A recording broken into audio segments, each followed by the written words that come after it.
Halo Sobat Interested dimanapun berada, semoga dalam keadaan baik dan sehat walafiat semuanya, amin.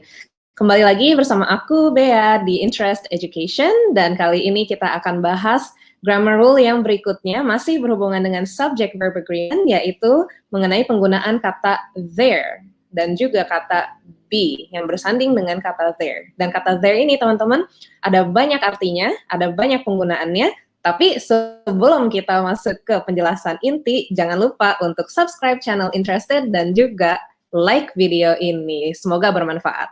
Dan ini bisa digunakan untuk IELTS writing dan speaking, khususnya teman-teman, agar kita bisa semakin bagus nilai di bagian grammar.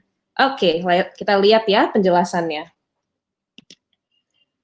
Oke, yang pertama ini ya teman-teman, beberapa fungsi kegunaan atau arti dari there dan be ini. Yang pertama, kalau di bahasa Indonesia, kita kalau misalnya mau bilang terdapat sesuatu atau terdapat banyak hal, atau ada sesuatu atau ada banyak hal. Itu ya, itu pakai there. Kemudian yang berikutnya bisa juga untuk menceritakan letak atau keberadaan sesuatu atau banyak hal, misalnya gunung atau sungai gitu. Atau benda apapun gitu ya, misalnya ada buku di atas meja dan seterusnya. Dan bisa juga meskipun hanya sedikit mungkin contoh-contohnya ya, yang ketiga yaitu terjadi sesuatu, misalnya gempa bumi dan seterusnya.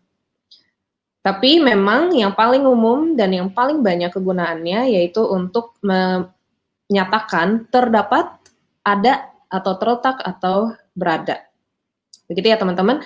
Dan untuk strukturnya atau pola kalimatnya, kata there ini di paling depan, kemudian diikuti verb yang biasanya menggunakan kata be dan variasi gitu ya, variasinya be, baru kemudian subjeknya.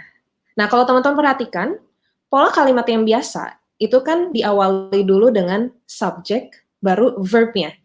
Begitu ya, atau di sebelum subjeknya mungkin ada keterangan lain dulu, misalnya keterangan waktu. Tapi yang jelas, subjek itu duluan, baru verb.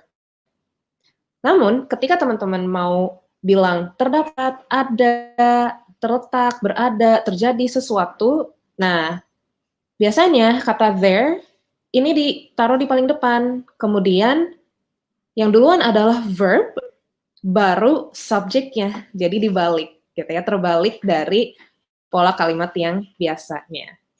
Oke, secara umum seperti itu. Nah, sekarang kita masuk ke penjelasan yang lebih detail, yang lebih spesifiknya. Oke, ini ada beberapa contoh dulu ya teman-teman, kalau dalam bahasa Indonesia. Ada supermarket dekat rumah saya, ada beberapa supermarket dekat rumah saya.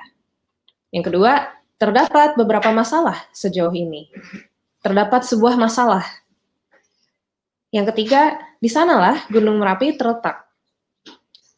Di sanalah beberapa gunung terletak. Yang terakhir, terjadi gempa bumi minggu lalu. Terjadi beberapa kali gempa bumi minggu lalu. Dan beberapa contoh seperti ini bisa digunakan khususnya di IELTS speaking ya teman-teman. Misalnya kalau topiknya, misalnya menanyakan, coba ceritakan ada fasilitas apa saja yang dekat di rumahmu. Kemudian kita bisa jawab, oh ada sebuah supermarket dekat rumah saya. Begitu. Oke. Nah yang berikutnya, nah sekarang untuk topik subject-verb agreement ya teman-teman. Nah ketika kita mau menggunakan kata there, kemudian diikuti verb dulu, kemudian subject, ini tetap harus mengikuti aturan subject-verb agreement. Jadi kalau jumlah subjeknya 1, berarti nanti verbnya menggunakan akhiran S atau ES. Gitu ya. Nah ini beberapa contohnya. Ada there is a atau an, kemudian kita sebutkan subjeknya. There was a atau an, kemudian kita sebutkan subjeknya.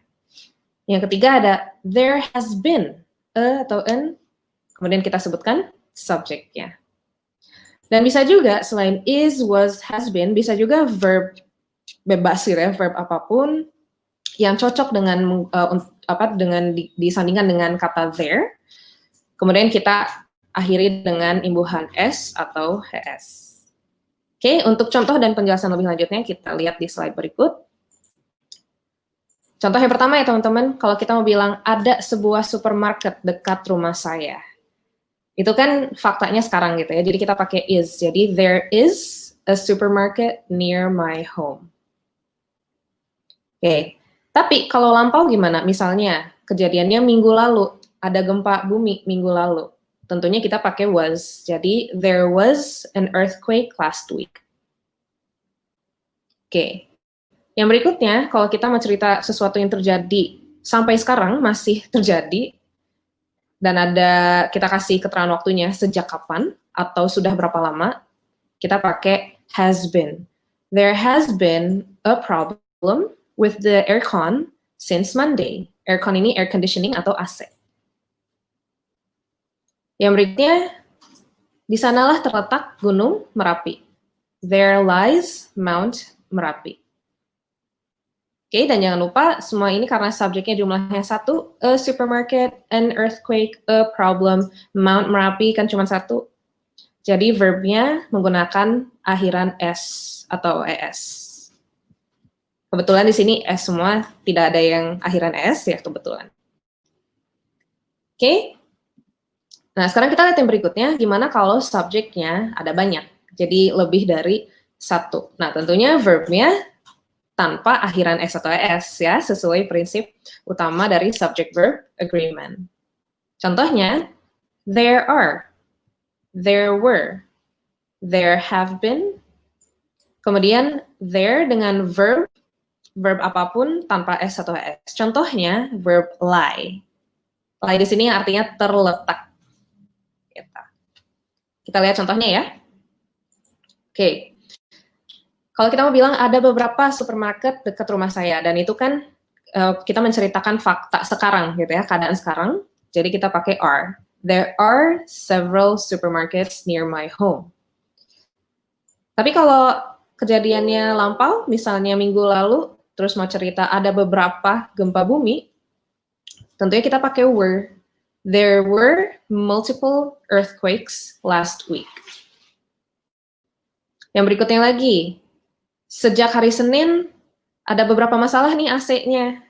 Nah, itu pakai have been. Jadi, there have been issues with aircon since Monday.